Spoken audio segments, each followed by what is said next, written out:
गणेश जी महाराज की जय। सियावर रामचंद्र की जय।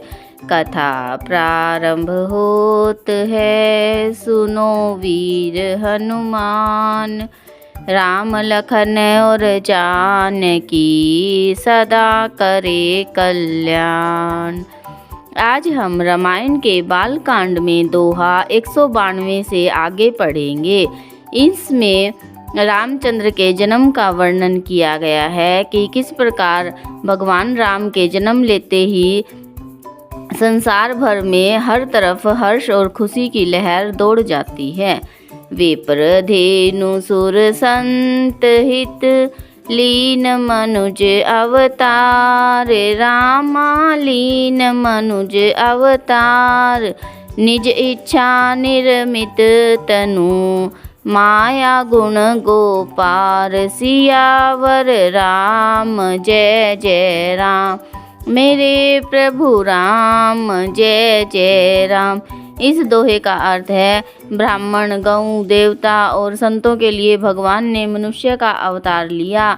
वे माया और उसके गुण और बाहरी इंद्रियों से परे हैं। उनका दिव्य शरीर अपनी इच्छा से ही बना है, किसी कर्म बंधन से परवश होकर त्रिगुणात्मक भौतिक पदार्थों द्वारा नहीं।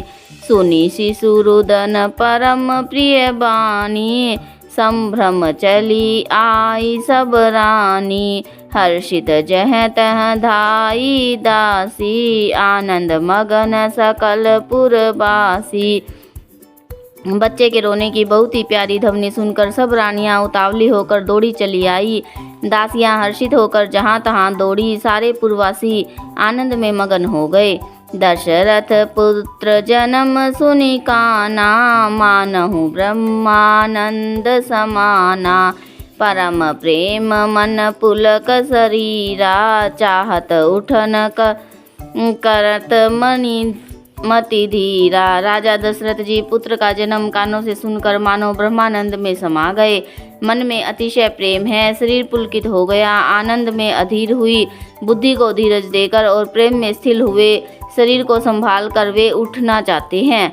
जाकर नाम सुनत शुभ होई, मोरे ग्रह आवा प्रभु सोई। परमानंद पूरी मन राजा, कहाँ बोलाई बजावहु बाजा। जिनका नाम सुनने से ही कल्याण होता है, वही प्रभु मेरे घर आए हैं। यह सोचकर राजा का मन परम आनंद से पूर्ण हो गया। उन्होंने बाजे वाले को बुलाकर कहा कि बाजा बजाओ। गुर वशिष्ठ कह गयाऊँ हकारा, आए द्विजन सहित नृप द्वारा। अनुपम बालक देख न जाई, रूप राशि गुण कही न सिराई। गुरु वशिष्ठ जी के पास बुलावा गया। वे ब्राह्मणों को साथ लेकर राजद्वार पर आए। उन्होंने जाकर अनुपम बालक को देखा, जो रूप की राशि है और जिनके गुण कहने से समाप्त नहीं होते।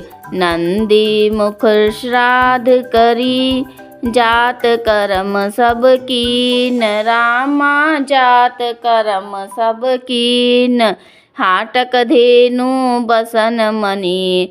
नृप विपरन कह दीन, सियावर राम जय जय राम।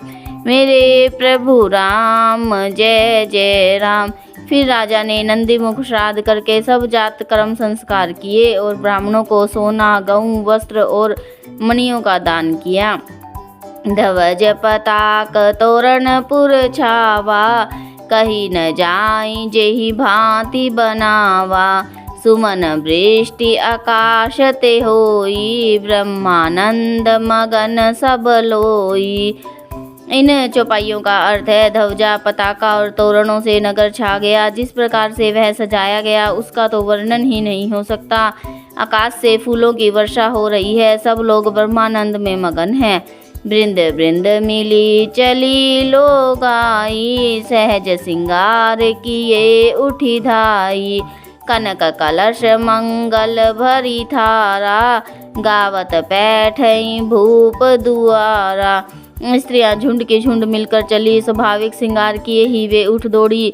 सोने का कलश लेकर थालों में मंगल द्रव्य भरकर गाते हुए राजद्वार में प्रवेश करती हैं। करी आरती छावर करही, बार बार शिशु चरण ही परही।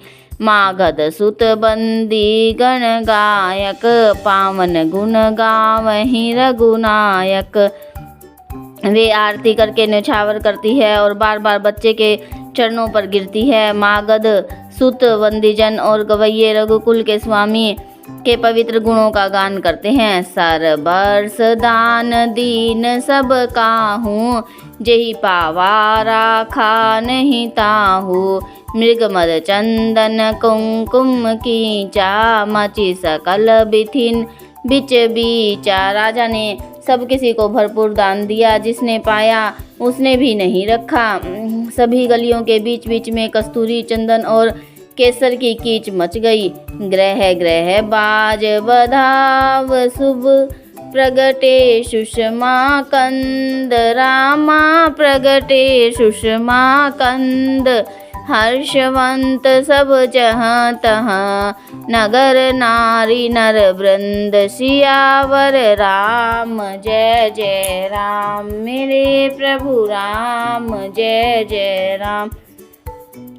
इस दोहे का अर्थ है, घर घर में मंगलमय बधावा बजने लगा, क्योंकि शोभा के मूल भगवान प्रकट हुए हैं। नगर के स्त्री पुरुषों के झुंड जहाँ तहाँ आनंद मगन हो रहे हैं। के सुता सुमित्रा दोऊ, सुंदर सुत जनमत भेओ। वह सुख संपत्ति समय समाजा, कही न सकई सारद अहि राजा। केकई और सुमित्रा इन दोनों ने भी सुंदर पुत्रों को जन्म दिया। उस सुख संपत्ति समय और समाज का वर्णन सरस्वती और सर्पों के राजा शेष जी भी नहीं कर सकते। अवधपुरी सोहई एहि भांति, प्रभु ही मिलन आई जनु राती। देखी भानु जनु मन सकुचानी, तदपि बनी संध्या अनुमानी। अवधपुरी में इस प्रकार सुशोभित हो रही है, मानो रात्रि प्रभु से मिलने आई हो। सूर्य को देखकर मानो मन में सकुचा गई हो, परंतु फिर उसने भी मन में विचार कर यह मानो संध्या बनकर रह गई हो। अगर धूप बहु जनु अंधियारी, उड़ई अबीर मनहु अरुनारी। मंदिर मणि समूह जनु तारा, निप्रगह कलश सो इंदु उदारा। अगर की धूप का बहुत सा धुआं मानो अंधकार है, और जो अबीर उड़ रहा है वह उसकी ललाई है। महलों में जो मणियों के समूह हैं वे मानो तारागण हैं। राजमहल का जो कलश है वही मानो श्रेष्ठ चंद्रमा है। भवन वेद दुनि अति मृदुबानी, जनु खग मुखर समय जनु सानी। कौतुक देखी पतंग भुलाना, एक मास तेई जात न जाना। राजभवन में जो अति कोमल वाणी से वेद ध्वनि हो रही है वही मानो समय से सनी हुई पक्षियों की चहचहाट है। यह कौतुक देखकर सूर्य भी अपनी चाल भूल गए। एक महीना उन्हें जाता हुआ न जाना। मास दिवस कर दिवस भा, मरम न जाने कोई। रामा मरम न जाने कोई, रथ समेत रवि था केहूँ। निशा कवन विधि होई, सियावर राम जय जय राम। मेरे प्रभु राम जय जय राम। इस दोहे का अर्थ है, महीने भर का दिन हो गया, इस रहस्य को कोई नहीं जानता। सूर्य अपने रथ सहित वहाँ रुक गए, फिर रात किस तरह होती। बोलो सियावर रामचंद्र की जय। कथा विसर्जन होत है, सुनो वीर हनुमान। राम लखन और जानकी, सदा करे कल्याण। सियावर रामचंद्र की जय।